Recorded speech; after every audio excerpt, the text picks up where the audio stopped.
Isa nga si Rosana Rosas ngayon sa sinasabing Team Guardia. Yes, hindi nga nakuha ng anumang simpatya ng nasabing si Sampaguita girl ang aktres na si Rosana Rosas. Naniniwala si Rosana Rosas na mas ang Guardia ngayon ang dapat na binibigyan ng simpatya dahil unang-una nawala na ito ng trabaho sa pagganap lamang sa kaniyang trabaho. Ayon kay Rosana, tulungan natin si Guard. Kawawa, may pamilya yan. Yan ang binahagi ni Osang. Pahanap nyo yung Guard. Morley Alinio, tulungan ko yan. Magiging president yan. Babastusin na lahat ng Guard na ginagawa lang ang trabaho nila. Doon tayo sa Guard. Nagtatrabaho ng legal yan, hindi nagpapanggap ng Guard lang. No to palimos at pang uri ng panloloko. Yan pa ang sinabi ni Rosana Rosas. We sincerely apologize for the actions displayed in the video and assure everyone that we are already conducting due process with the Guard involved. The security agency statement.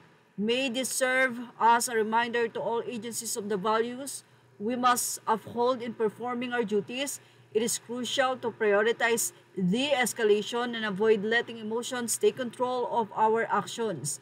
Yan naman ang naging pahayag ng ahensya na pinanggalingan ng security guard.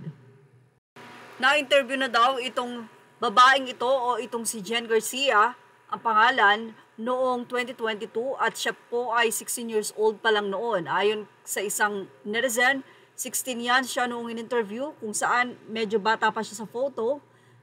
Ng isang vlogger, 2020 po yan. Ngayon po ay college na siya, pero suot pa rin daw nito ang uniform na yan. Yan ay sabi ng nanay niya para daw malaki ang kita.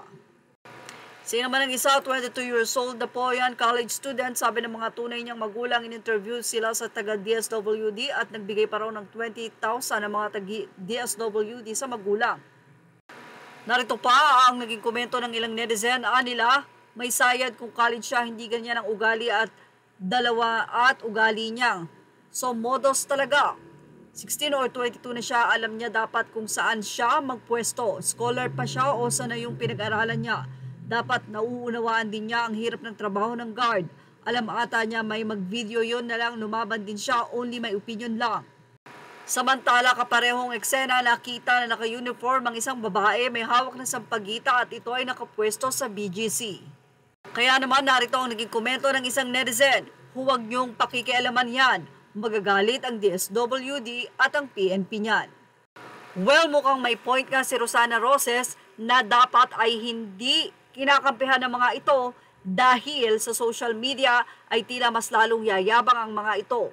Ang pagpapakita ng kanyang galit, paghampas sa gwardiya ay pagpapakita ng wala itong respeto.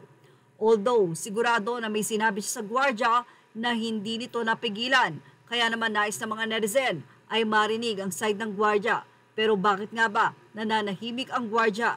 Ang tanong, tila bakit ang PNP ay tikop din ang bibig dito at ipinagtatanggol pa ang pagkakilanlan ng nasabing batang vendor na hindi na pala bata.